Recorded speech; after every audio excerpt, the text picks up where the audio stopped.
Alright guys, the way I put my planer boards out, I put my rods that are not on planer boards out first. Basically those are the ones straight out the back of the boat. Today I'm only running 2 planer boards, so I will put those out last. I'll put the other 4 rods in the water, let those go ahead and get out. I find it easier to get them out and get the spread right and not get them tangled that way. Some guys do it the opposite, but that's the way I do it. It works good for me, and once you get you some planer boards, you can kind of see what works best for you and your boat.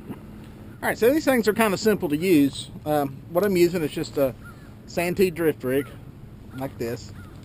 What I do is I cast it out. Doesn't really matter how far, you really don't have to put it out that far. Then you take the planer board that's appropriate to the side of the boat. What you're going to do is, a little clip here, you just basically thread that thing on there like that. Then you'll clip this behind the little post in there. It's on there like that. And what you're going to do is just ease it down into the water. Then let line go out. What's going to happen is, as that line pulls tight, it's going to cause that planer board to swim away from the boat. It planes out, thus the name. And that gets the lines out further away from the boat, gives you a wider spread and a bigger area that you're fishing. When you buy these things, you want to get a set. You'll have a right side and a left side. So, got that side out. Just cast one out on this side. Like I said, you really don't have to cast it out that far. That line out. Like I said, it's got this little spinny thing right there. What you do is you just get your line onto that. It rolls right on. Then you'll hook this up here. It's got a little pin in it. Remember, it's always going to pull. This is always going to be at the front, the clip. Trust me, you'll hook one up backwards and it won't go right. And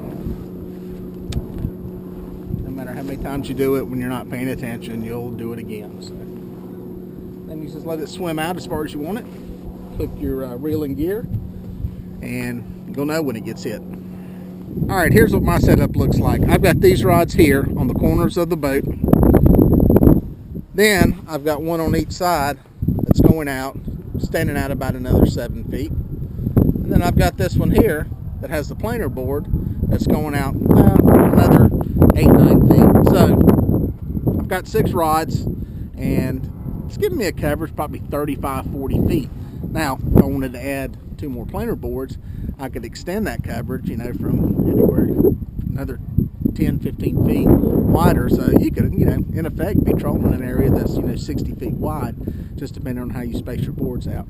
Gives you a nice wide coverage area. You're putting bait in front of a lot more fish, and should increase the number of fish that you're catching. All right, that didn't take long. Got a small fish hooked up on one of the planer boards. Now, these boards have a clip in them. It's really designed to help you not lose them when you're drifting in case you get snagged. So they don't pop free like a normal planer board does. So you have to pop it loose when you get it near the boat. Another one is covered in mud, which is usually a sign of somewhat inactive fish.